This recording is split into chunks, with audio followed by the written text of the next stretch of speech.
ನಮಸ್ತೆ, ಶ್ರೀಗಂಧದ ಗುಡಿ ಸೀರಿಯಲ್ನ ಇವತ್ತಿನ ಸಂಚಿಕೆಗೆ ಸ್ವಾಗತ. ಇನ್ನು ಯಾರೆಲ್ಲ ನನ್ನ ಚಾನಲ್ಗೆ ಸಬ್ಸ್ಕ್ರೈಬ್ ಆಗಿಲ್ಲ, ಸಬ್ಸ್ಕ್ರೈಬ್ ಮಾಡಿಕೊಂಡು ಸಪೋರ್ಟ್ ಮಾಡಿ. ಹಾಗೆ ಒಂದು ಹೈಪ್ ಬಟನ್ನ ಪ್ರೆಸ್ ಮಾಡಿ. ಹರಿ ಊಟ ಸಾಕು ಅಂತ ಎದ್ದೇಳ್ತಾ ಇರ್ತಾನೆ. ಅದಕ್ಕೆ ಮುತ್ತು, ಅಲ್ಲೋ ಕಣೋ ಹರಿ, ಇಷ್ಟೊಂದೆಲ್ಲ ಆರ್ಡರ್ ಮಾಡಿ ಇವಾಗ ಊಟ ಸಾಕು ಅಂತ ಎದ್ದೇಳ್ತಾ ಇದೆಯಲ್ಲೋ, ಯಾಕೋ ಅಂತ ಹೇಳಿದ್ದಕ್ಕೆ, ಅಯ್ಯೋ ನಂಗೆ ಸಾಕಣ ಅಂತ ಹರಿ ಹೇಳ್ತಾನೆ. ಅದಕ್ಕೆ ಕಂಟಿ, ಹೌದಣ್ಣ, ಇವನು ಯಾವಾಗ್ಲೂ ಊಟ ಹಾಕಿಸ್ಕೊಂಡು ಬರೀ ವೇಸ್ಟ್ ಮಾಡೋದೇ ಆಯಿತು ಅಂತ ಹೇಳುವಾಗ ಮಹಿ, ಅಣ್ಣ ನೀನೇನು ಬೇಜಾರು ಮಾಡ್ಕೋಬೇಡ, ಯಾವುದು ವೇಸ್ಟ್ ಮಾಡಲ್ಲ, ನಾನೆಲ್ಲವುದು ತಿನ್ಕೊತೀನಿ ಅಂತ ಹೇಳ್ತಾನೆ. ಅದಕ್ಕೆ ಹರಿ, ತಮ್ಮ ಅಂದರೆ ಅದು ಕಣೋ, ನೀನು ಇದೆಯಾ ಥೂ ಅಂತ ಉಗಿದ್ಬಿಟ್ಟು ಅಲ್ಲಿಂದ ಎದ್ದು ಬಂದು ಕೈನ ತೊಳ್ಕೊಂಡು ಆ ಕಡೆ ಹೋಗ್ತಾನೆ. ಮಹಾಬಲಿ ಅವರು ಅಲ್ಲೇ ಬಂದು ನಿಂತ್ಕೊತಾರೆ.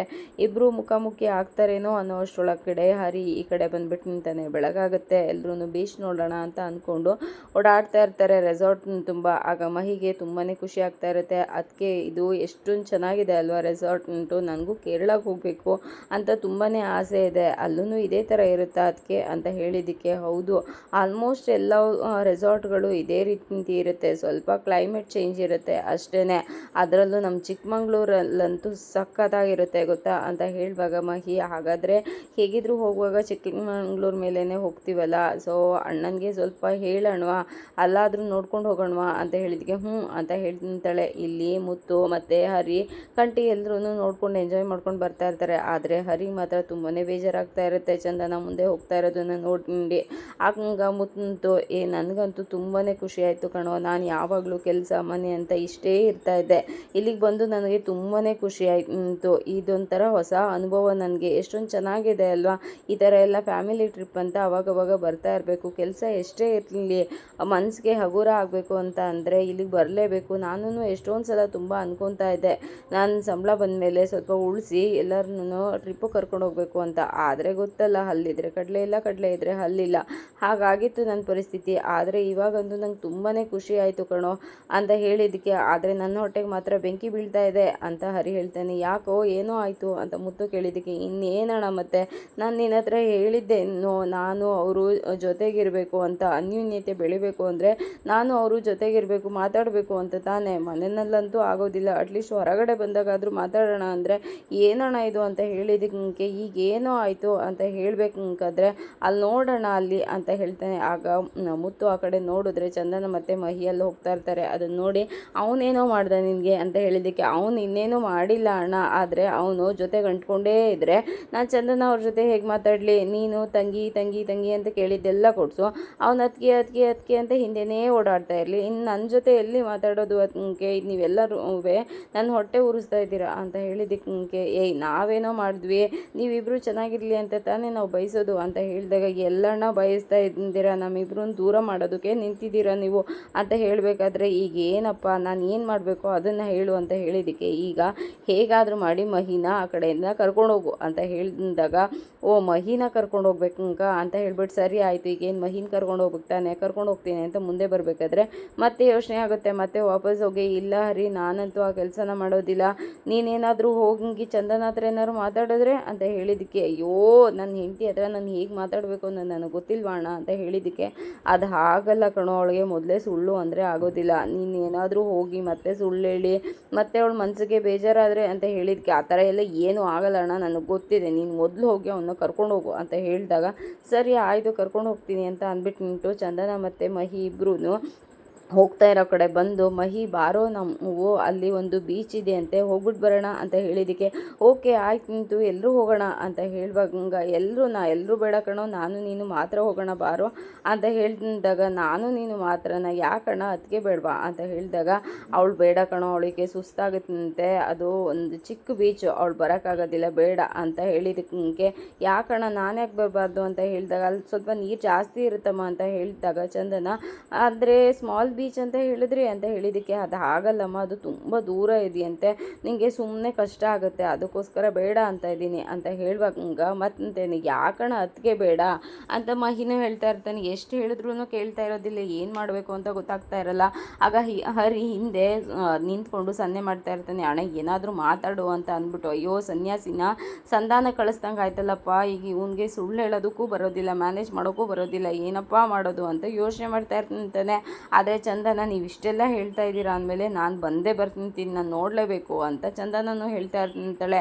ಆದರೆ ಬೇಡಮ್ಮ ಪ್ಲೀಸ್ ಅರ್ಥ ಮಾಡ್ಕೊಳಮ್ಮ, ನಾವಿಬ್ಬರೇ ಹೋಗ್ಬಿಟ್ಟು ಬರ್ತೀವಿ ಅಂತ ಹೇಳಿದಾಗ ನೀವು ಬೇರೆ ಇನ್ನೆಲ್ಲಾದರೂ ಹೋಗ್ತಾ ಇದ್ದೀರೋ ಹೇಗೆ ಅಂತ ಹೇಳಿದ್ದಕ್ಕೆ ಇವನ್ನ ಕರ್ಕೊಂಡು ನಾನು ಬೇರೆ ಇನ್ನೆಲ್ಲಮ್ಮ ಹೋಗಲಿ ಬೀಚ್ಗೆ ಹೋಗ್ತಾ ಇರೋದು, ಅಂದರೆ ನೀನು ಅಲ್ಲಿ ತನಕ ಬರೋದು ಬೇಡ ಅಂತ ಹೇಳ್ತಾರೆ. ಅದಕ್ಕೆ ಮಹಿ ಹೌದು ಅದಕ್ಕೆ ಅಣ್ಣ ಸುಳ್ಳು ಹೇಳಿ ನನ್ನನ್ನು ಕರ್ಕೊಂಡು ಹೋಗೋ ಅಂಥ ಸೀನೆಲ್ಲ ಇಲ್ಲ ಹಂಗಂತ ಹೇಳ್ತಿದ್ದಾನೆ ಅಂತ ಅಂದರೆ ನಿಮಗೆ ತೊಂದರೆ ಆಗುತ್ತಾ ಅಂತಲೇ ಹೇಳ್ತಾ ಇರಬೇಕು. ಆಯಿತು ಅದಕ್ಕೆ ನೀವು ಇಲ್ಲೇ ಇರಿ, ನಾವು ಹೋಗ್ಬಿಟ್ಟು ಬರ್ತೀವಿ ಅಂತ ಹೇಳಬೇಕಾದ್ರೆ ಮುತ್ತು ಹರಿ ಬಾರೋ ಇಲ್ಲಿ ಅಂತ ಕೇಳುವಾಗ ಹರಿ ಹಿಂದೆ ಅಲ್ಲೇ ನಿಂತಿರ್ತಾರೆ. ಅಣ್ಣ ಬಂದೆ ಅಂತ ಅಂದ್ಬಿಟ್ಟು ಬರ್ತಾನೆ. ನಾನು ಮಹಿ ಬೀಚ್ಗೆ ಹೋಗ್ಬಿಟ್ಟು ಬರ್ತೀವಿ ಕಣೋ, ನೀನು ಚಂದನ ಜೊತೆಗೇ ಇರು, ಊಟಕ್ಕೆ ಏನು ನಮ್ಮನ್ನು ಕಾಯೋಕ್ಕೆ ಹೋಗ್ಬೇಡ, ನೀವು ಊಟ ಮಾಡಿರಿ ಅಂತ ಹೇಳಿದಾಗ ಅಯ್ಯೋ ಅಣ್ಣ ನಾವೆಲ್ಲರೂ ಫ್ಯಾಮಿಲಿ ಕೂತ್ಕೊಂಡು ಊಟ ಮಾಡೋಣ ಅಂತ ಅಂದ್ಕೊಂಡಿದ್ದೆ, ಏನು ಮಾಡೋದು ಇವಾಗ ಅಂತ ಹರಿ ಹೇಳಿದ್ದಕ್ಕೆ ಮಹಿ ಹಾಗಾದರೆ ಬೀಚ್ ಕ್ಯಾನ್ಸಲ್, ಎಲ್ಲರೂ ಒಟ್ಟಿಗೆ ಕೂತ್ಕೊಂಡು ಊಟ ಮಾಡೋಣ ಅಣ್ಣ, ಪಾಪ ಅಣ್ಣ ಹರಿ ಅಣ್ಣ ಅಂತ ಮಹಿ ಹೇಳ್ತಾನೆ. ಅದಕ್ಕೆ ಅಯ್ಯಯ್ಯೋ ಪರವಾಗಿಲ್ಲ ಏನು ತೊಂದರೆ ಇಲ್ಲ, ನೀವು ಹೋಗ್ಬಿಟ್ಟು ಬನ್ನಿ ಆಮೇಲೆ ಊಟ ಮಾಡಿದ್ರಾಯ್ತು ಅಂತ ಹೇಳಿದಾಗ ಸರಿ ಆಯಿತು ಅಂತ ಮುತ್ತು ಮತ್ತು ಮಹಿ ಇಬ್ಬರೂ ಆ ಕಡೆ ಹೋಗ್ತಾರೆ. ಚಂದನಾಗೆ ಸರಿ ಆಯಿತು ಬನ್ನಿ ಅಂತ ಹೇಳಿದ್ದಕ್ಕೆ ನಾನು ರೂಮ್ಗೆ ಹೋಗ್ತೀನಿ, ಅವರೆಲ್ಲರೂ ಅಲ್ಲಿ ಹೋದ್ಮೇಲೆ ನಾನೊಬ್ಳೆ ಏನು ಮಾಡಲಿ ಅಂತ ಹೇಳ್ತಿದ್ದಾಗ ಅಯ್ಯೋ ಅಲ್ಲೇ ಹೋಗಿ ಒಂದು ಟೀ ಕುಟ್ಕೊಂಡು ಮಾತಾಡಿಕೊಂಡು ಅಲ್ಲೊಂದು ಬ್ರಿಡ್ಜ್ ಇದೆ ಅಂತೆ, ಅದನ್ನೆಲ್ಲ ನೋಡಿಕೊಂಡು ಹೋಗೋಣ ಬನ್ನಿ ಅಂತ ಹೇಳಿದ್ದಕ್ಕೆ ಬ್ರಿಡ್ಜಾ ಚೆನ್ನಾಗಿದೆಯಾ ಅಂತ ಹೇಳಿದ್ದಕ್ಕೆ ತುಂಬ ಚೆನ್ನಾಗಿದೆ ಅಂತೆ ಬನ್ನಿ ಅಂತ ಕರ್ಕೊಂಡು ಹೋಗ್ತಾನೆ. ಮಹಿ ಮುತ್ತು ಆ ಕಡೆ ಹೋಗ್ತಾ ಇರ್ತಾರೆ. ಆಗ ಮಹಿ ಈ ಕಡೆ ನೋಡಿ ಪಾಪ ಅಣ್ಣ ಹರಿ ಅಣ್ಣ ಅವ್ರನ್ನೂ ಕರ್ಕೊಂಡು ಹೋಗಿದ್ರೆ ಆಗ್ತಾ ಇತ್ತು ಅಂತ ಹೇಳಿದ್ದಕ್ಕೆ ನೋಡೋ ಅಲ್ಲಿ ಅವರಿಬ್ಬರು ಎಷ್ಟು ಚೆನ್ನಾಗಿ ಮಾತಾಡ್ಕೊಂಡು ಹೋಗ್ತಾ ಇದ್ದಾರೆ, ಅವರಿಬ್ಬರು ಮಧ್ಯದಲ್ಲಿ ನಾವು ಬೇಕಾ ಅಂತ ಹೇಳಿದಾಗ ಮಹಿಗೆ ಆವಾಗ ಫ್ಲ್ಯಾಶ್ ಆಗುತ್ತೆ. ಹೌದು ಅಣ್ಣ ಅವರಿಬ್ಬರು ಮಧ್ಯದಲ್ಲಿ ನಾವು ಹೋಗೋದು ಸರಿ ಇರೋದಿಲ್ಲ, ನನಗಿದೆಲ್ಲ ಅರ್ಥನೇ ಆಗಲಿಲ್ಲ ಅಣ್ಣ, ಬಾ ನಾವು ಹೋಗೋಣ ಅಂತ ಹೇಳಿಬಿಟ್ಟು ಇಬ್ಬರೂ ಅಲ್ಲಿಂದ ಹೋಗ್ತಾರೆ. ಇಲ್ಲಿ ಚಂದನ ಮತ್ತು ಹರಿ ಇಬ್ಬರೂ ಮಾತಾಡ್ಕೊಂಡು ಬರ್ತಾ ಇರ್ತಾರೆ. ಚಂದನ ಏನು ಮಾತಾಡ್ತಾ ಇರೋದಿಲ್ಲ. ಅದಕ್ಕೆ ಇವರೇ ನೀನು ಮಾತಾಡ್ತಾನೆ ಇಲ್ವಲ್ಲ ಅಂತ ಅಂದ್ಬಿಟ್ಟು ರೆಸಾರ್ಟ್ ಹೇಗಿದೆ ಅಂತ ಕೇಳ್ತಿದ್ದಾಗ ಹಾಂ ರೆಸಾರ್ಟ್ ತುಂಬ ಚೆನ್ನಾಗಿದೆ ಅಂತ ಹೇಳಿದ್ದಕ್ಕೆ ಅದು ನಾನು ಎಷ್ಟೊಂದು ದಿನದಿಂದ ಪ್ಲ್ಯಾನ್ ಮಾಡ್ತಾ ಇದ್ದೆ, ಎಲ್ಲರೂ ಇಂಥದ್ದೊಂದು ಒಳ್ಳೆ ಪ್ಲೇಸಿಗೆ ಕರ್ಕೊಂಬರ್ಬೇಕು ಅಂತ ಅಂದ್ಬಿಟ್ಟು ಎಕ್ಸ್ಪೆಷಲಿ ನಿಮ್ಮ ಬಗ್ಗೆ ನಾನು ತುಂಬಾ ಯೋಚನೆ ಮಾಡ್ತಾ ಇದ್ದೆ, ಎಲ್ಲರೂ ಖುಷಿಯಾಗಿರಬೇಕು ಮಹಿನಾ, ನಿಮ್ಮನ್ನು ಎಲ್ಲರನ್ನೂ ಕರ್ಕೊಬರ್ಬೇಕು ಅಂತ ನಿಮ್ಮ ಬಗ್ಗೆ ಸ್ವಲ್ಪ ಜಾಸ್ತಿನೇ ಯೋಚನೆ ಮಾಡಿದೆ ಅಂತ ಹೇಳಿದ್ದಕ್ಕೆ ಅದೇನದು ನನ್ನ ಬಗ್ಗೆ ಜಾಸ್ತಿ ಯೋಚನೆ ಮಾಡಿದ್ದು ಅಂತ ಕೇಳ್ತಿದ್ದಾಗ ಅದು ಅಷ್ಟು ದೊಡ್ಡ ಮನೆಯಿಂದ ಒಳ್ಳೆ ಮನೆಯಿಂದ ನಮ್ಮ ಮನೆಗೆ ಬಂದು ಸ್ಟ್ರಗಲ್ ಮಾಡ್ತಾ ಇದ್ರಿ ಅಲ್ವಾ, ನಿಮ್ಮ ಮನ್ಸಿಗೂ ಬೇಜಾರಾಗಿರುತ್ತೆ, ಒಂದು ಒಳ್ಳೆ ಕಡೆ ಒಂದು ಒಳ್ಳೆ ಜಾಗ ಕರ್ಕೊಂಡು ಹೋದರೆ ನಿಮಗೂ ಮನಸ್ಸಿಗೆ ಶಾಂತಿ ಅನಿಸುತ್ತೆ, ಖುಷಿ ಆಗುತ್ತೆ ಅಂತ ಯೋಚನೆ ಮಾಡ್ತಾ ಇದ್ದೆ ಅಂತ ಹೇಳಿದಾಗ ಹಾಂ ಒಳ್ಳೆ ಕೆಲಸ ಮಾಡಿದ್ರಿ ಥ್ಯಾಂಕ್ ಯು ಅಂತ ಹೇಳಿಬಿಟ್ಟು ಸುಮ್ಮನೆ ಆಗ್ತಾಳೆ. ಅದಕ್ಕೆ ನಿಮ್ಗೆ ಏನಾದ್ರು ಶೆಕೆ ಆಗ್ತಾ ಇದೆಯಾ ಅಂತ ಕೇಳ್ತಾನೆ. ಯಾಕೆ ಅಂತ ಕೇಳಿದಾಗ ಅಲ್ಲ ರೀ ನಾನು ಏನು ಕೇಳ್ತೀನಿ ಅದಕ್ಕೆ ಮಾತ್ರ ಹ್ಞೂ ಹಾಂ ಅಂತ ಅಷ್ಟೇ ಆನ್ಸರ್ ಕೊಡ್ತಾ ಇದ್ದೀರಲ್ಲ ಅದಕ್ಕೆ ಕೇಳಿದೆ ಅಂತ ಹೇಳಿದಾಗ ಆ ಥರ ಏನೂ ಇಲ್ಲ ಅಂತ ನಗ್ತಾಳೆ. ಸರಿ ಆ ಕಡೆ ಬನ್ನಿ ಹೋಗೋಣ ಅಂತ ಇಬ್ಬರೂ ನೋಡಿಕೊಂಡು ಮಾತಾಡ್ಕೊಂಡು ಬರ್ತಾ ಇರ್ತಾರೆ. ಅಲ್ಲೊಂದು ಮರ ಇರುತ್ತಂತೆ, ಈ ಮರದ ಬಗ್ಗೆ ಗೊತ್ತಾ, ಇದನ್ನು ನೋಡಿದ್ರೆ ನನಗೆ ನಮ್ಮ ಸ್ಕೂಲ್ ಡೇಸ್ ಎಲ್ಲ ನೆನಪಾಗಿ ಹೋಯಿತು ಅಂತ ಹೇಳಿದಾಗ ಸ್ಕೂಲ್ ಡೇಸ್ ನೆನಪಾಯ್ತಾ ಏನಾಯಿತು ಅಂತ ಕೇಳಿದ್ದಕ್ಕೆ ಸ್ಕೂಲಲ್ಲಿ ಬೆಟ್ ಕಟ್ತಾ ಇದ್ವಿ, ಅಲ್ಲಿ ಮೇಲ್ಗಡೆ ಒಂದು ಕಾಯಿ ಕಾಣಿಸ್ತಾ ಇದೆಯಲ್ಲ ಆ ಕಾಯಿನ ಯಾರು ಹಾರಿ ಅದನ್ನು ಕೀಳ್ತಾರೋ ಅವರು ವಿನ್ ಆದಂಗೆ, ಯಾರು ವಿನ್ ಆಗ್ತಾರೆ ಅವ್ರಿಗೆ ಮಿಕ್ದವರೆಲ್ಲರೂ ಸೇರಿ ಪಾರ್ಟಿ ಕೊಡಿಸ್ಬೇಕು ಅಂತ ಹೇಳಿದಾಗ ಓ ಚೆನ್ನಾಗಿದೆ ಅಂತ ಹೇಳಿದ್ದಕ್ಕೆ ಹಾಗಾದರೆ ಈಗ ಅದನ್ನೇ ಟ್ರೈ ಮಾಡೋಣ ಅಂತ ಹೇಳಿದಾಗ ಅಯ್ಯೋ ನನಗದೆಲ್ಲ ಪ್ರಾಕ್ಟೀಸ್ ಇಲ್ಲ ನಂಗೆ ಗೊತ್ತಿಲ್ಲ ಅಂತ ಹೇಳಿದ್ದಕ್ಕೆ ಜಸ್ಟ್ ಟ್ರೈ ಮಾಡಿ ಅಂತ ಹೇಳಿದಾಗ ಸರಿ ಆಯಿತು ಟ್ರೈ ಮಾಡ್ತೀನಿ ಅಂತ ಅಂದ್ಬಿಟ್ಟು ಚಂದನ ಟ್ರೈ ಮಾಡ್ತಾಳೆ. ಆದರೆ ಅದನ್ನು ಮುಟ್ಟಕ್ಕಾಗೋದಿಲ್ಲ, ಹುಷಾರು ಹುಷಾರು ಅಂತ ಹೇಳ್ತಾ ಇರ್ತಾನೆ, ಅದು ಮುಟ್ಟಕ್ಕಾಗೋದಿಲ್ಲ. ಅಯ್ಯೋ ನಂಗೆ ಆಗಲಿಲ್ಲ ನೀವು ಟ್ರೈ ಮಾಡಿ ಅಂತ ಹೇಳಿದಾಗ ಹರಿ ಫುಲ್ಲು ವಾರ್ಮಪ್ ಮಾಡ್ಕೊತಾನೆ, ಪುಷಪ್ಸು ಎಲ್ಲದನ್ನು ಮಾಡಿಕೊಂಡು ರೆಡಿ ಆಗ್ತಾ ಇರ್ತಾನೆ. ಅದಕ್ಕೆ ಇದೇನು ರೀ ಇದು ಒಳ್ಳೆ ವಿಮಾನ ಹಿಡಿಯೋದಕ್ಕೆ ಹಾರೋ ಥರ ಈ ಥರ ರೆಡಿ ಆಗ್ತಾ ಇದ್ದೀರಲ್ಲ ಪ್ರಿಪೇರ್ ಆಗ್ತಾ ಇದ್ದೀರಲ್ಲ ಅಂತ ಕೇಳಿದ್ದಕ್ಕೆ ಅದು ಹಾಗೆ ರೀ ತುಂಬ ದಿನ ಆಯ್ತಲ್ವಾ, ಸ್ಕೂಲ್ ಡೇಸ್ ಅಲ್ವಾ ಈ ಥರ ಮಾಡಿದ್ದು, ಅದಕ್ಕೆ ಇವಾಗ ವಾರ್ಮಪ್ ಮಾಡ್ಕೊತಾ ಇದ್ದೀನಿ, ತುಂಬ ದಿನ ಆಯ್ತಲ್ಲ ಜಗ್ದು, ಅದಕ್ಕೆ ಇವಾಗ ಜಿಗಿಬೇಕು ಅಂತ ಅಂದರೆ ಸ್ವಲ್ಪ ಪ್ರಾಕ್ಟೀಸ್ ಬೇಕು ಅಂತ ಮಾಡ್ಕೊತಾ ಇದ್ದೀನಿ ಅಂತ. ಸರಿ ಆಯಿತು ಮಾಡಿ ಅಂತ ಹೇಳಿದಾಗ ಈಗ ನೋಡಿ ನನ್ನನ್ನು ನೋಡಿ ಕಲ್ತ್ಕೊಳ್ಳಿ ಯಾವ ಥರ ಮಾಡಬೇಕು ಅಂತ, ನೆಕ್ಸ್ಟ್ ಟೈಮ್ ನಿಮಗೆ ಹೆಲ್ಪ್ ಆಗುತ್ತೆ, ಮೇಲ್ಗಡೆ ಕಾಯಿ ಇದೆಯಲ್ಲ ಅದನ್ನು ಟಚ್ ಮಾಡ್ತೀನಿ ಅಂತ ನೆಗಿತಾನೆ. ಆದರೆ ಕಾಲ್ ಸ್ಲಿಪ್ ಆಗಿ ಕೆಳಗಡೆ ಬಿದ್ದುಬಿಡ್ತಾನೆ. ಅದನ್ನು ಚಂದನ ನೋಡಿ ತುಂಬಾ ನಗ್ತಾ ಇರ್ತಾಳೆ. ಅಲ್ಲ ಸ್ಕೂಲ್ ಡೇಸಲ್ಲೆಲ್ಲ ಆಗಿದ್ದನ್ನ ಇವಾಗ ದೊಡ್ಡವರಾದ್ಮೇಲೆ ಟ್ರೈ ಮಾಡಬಾರ್ದು ಅಂತ ಗೊತ್ತಾಯ್ತಾ ಅಂತ ಹೇಳಿದಕ್ಕೆ ಇಲ್ಲ ನಾನೇ ಕೀಳ್ತಾ ಇದ್ದೆ, ಆದರೆ ಏನು ಮಾಡೋದು ಸ್ವಲ್ಪ ಕಾಲ್ ಸ್ಲಿಪ್ ಆಗಿಬಿಡ್ತು ಅಂತ ಹೇಳಿಬಿಟ್ಟು ಮನಸ್ಸಲ್ಲೇ ಅಯ್ಯಯ್ಯೋ ಅಟ್ಲೀಸ್ಟ್ ಆ ಕಾಯಿನಾದರೂ ಟಚ್ ಮಾಡಿದರೆ ನಾನು ಮರ್ಯಾದಿನಾದರೂ ಉಳ್ಕೊತಿತ್ತು, ಇವ್ರ ಮುಂದೆ ನನ್ನ ಮರ್ಯಾದೆ ಹಾಳಾಗಕ್ಕಾಯ್ತಲ್ಲಪ್ಪ ಅಂತ ಹೇಳಬೇಕಾದ್ರೆ ಚಂದನ ತುಂಬಾ ನಗ್ತಿರ್ತಾಳೆ. ಅಲ್ಲ ರೀ, ನಿಂತ್ಕೊಂಡು ಸುಮ್ಮನೆ ನಗ್ತಾನೆ ಇದ್ದೀರಲ್ಲ, ಸ್ವಲ್ಪ ಹೆಲ್ಪ್ ಮಾಡಬಾರ್ದಿತ್ತಾ ಅಂತ ಹೇಳ್ತಕ್ಕ ಚಂದನ ಬಂದು ಒಂದು ಕೈನ ಕೊಡ್ತಾಳೆ.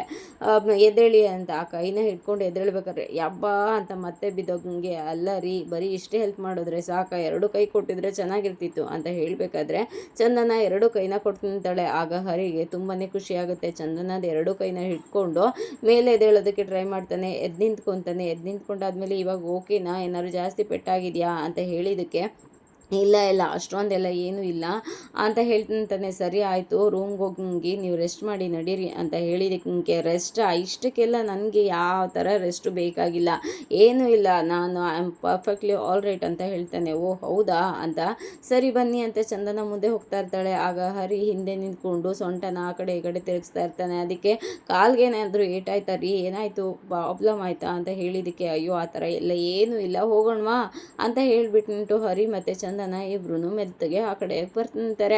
ಚಂದನಗೂ ತುಂಬಾನೇ ಖುಷಿ ಆಗುತ್ತೆ. ಹಾಗೆ ಹರಿಗೂ ಚಂದನ ಜೊತೆ ಟೈಮ್ ಸ್ಪೆಂಡ್ ಮಾಡಿದ್ದು ತುಂಬಾನೇ ಖುಷಿ ಆಗುತ್ತೆ. ಫ್ಯಾಮಿಲಿ ರೌಂಡ್ ಬರುತ್ತಂತೆ, ಫ್ಯಾಮಿಲಿ ಅವರೆಲ್ಲ ಸೇರಿ ಎಲ್ಲ ಗೇಮ್ಗಳನ್ನು ಆಡೋದಕ್ಕೆ ಶುರು ಮಾಡ್ತಾರೆ. ಮಹಿ, ಕಂಟಿ, ಮುತ್ತು ಎಲ್ಲರೂ ತುಂಬಾನೇ ಎಂಜಾಯ್ ಮಾಡ್ತಾ ಇರ್ತಾರೆ. ಚಂದನ ಕೂಡ ಅವರಿಗೆ ಸಪೋರ್ಟ್ ಮಾಡಿಕೊಂಡು ಕ್ಲಾಸ್ ಮಾಡಿಕೊಂಡು ತುಂಬಾನೇ ಎಂಜಾಯ್ ಮಾಡ್ತಾ ಇರ್ತಾಳೆ. ಇದಾಗಿತ್ತು ಇವತ್ತಿನ ಸಂಚಿಕೆ. ಈ ಸಂಚಿಕೆ ಇಷ್ಟ ಆಗಿದ್ರೆ ಒಂದು ಲೈಕ್ ಕೊಟ್ಟು ಶೇರ್ ಮಾಡಿ, ಕಮೆಂಟ್ ಬಾಕ್ಸಲ್ಲಿ ಕಮೆಂಟ್ ಮಾಡಿ ತಿಳಿಸಿ ಹೇಗಾಗಿತ್ತು ಇವತ್ತಿನ ಸಂಚಿಕೆ ಅಂತ. ನಾಳಿನ ಸಂಚಿಕೆಯಲ್ಲಿ ಸಿಗೋಣ. ಅಲ್ಲಿವರೆಗೂ take care, bye, thank you. ಹಾಗೆ ಒಂದು ಹೈಪ್ ಕೊಡೋದನ್ನು ಮಾತ್ರ ಮರಿಬೇಡಿ. Thank you.